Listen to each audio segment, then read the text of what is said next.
Claire Heitzer sur Taste of Paris et tu nous as préparé 2 créations qui vont être dégustées aujourd'hui. Est-ce que tu peux nous les présenter?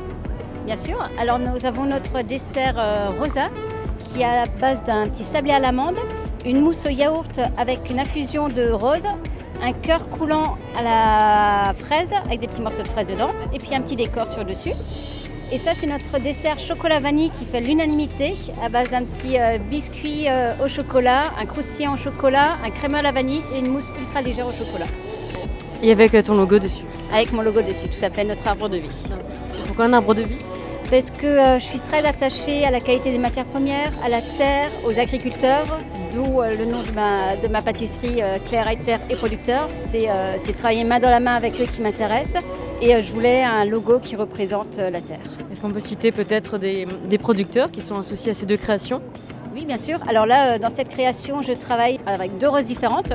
Une qui est cultivée dans la Drôme, de chez Baume des Anges, et une qui est cultivée en Bretagne, en agriculture biologique également, qui vient de chez l'Amande Verte.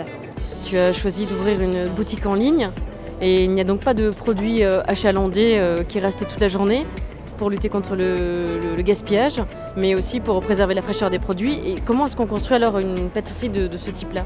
Tout à fait. C'est vrai que pour moi, c'était important de m'installer avec une démarche assez vertueuse, autant au niveau du packaging, des contenants qui sont tous soit recyclés, recyclables, fabriqués en France, les matières premières où j'ai un vrai sourcing, où je sais quel est chaque producteur derrière chaque matière première. C'est ce qui me permet aujourd'hui aussi d'avancer correctement, de comprendre comment les utiliser ces produits. Je sais à quel point c'est compliqué pour les producteurs de travailler aujourd'hui. Je trouve qu'en plus en France, les agriculteurs sont assez maltraités, malmenés en tout cas. Je ne pouvais pas, en utilisant leurs produits, ne pas les respecter jusqu'au bout et je voulais absolument limiter le gaspillage alimentaire.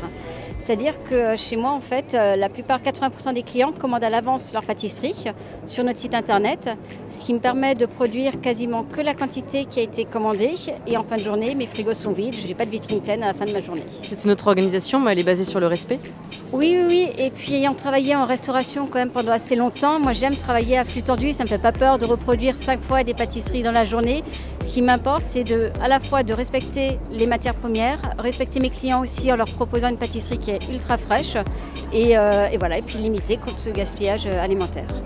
Comment la clientèle a réagi? Parce que c'est assez innovant peut-être aussi d'acheter sans boire et d'acheter sur internet et de se faire livrer. Et même dans le service de livraison, tu as mis en place quelque chose d'éthique. Oui, tout à fait. Le service de livraison est fait par un coursier à mobilité douce, donc ça c'est vraiment important.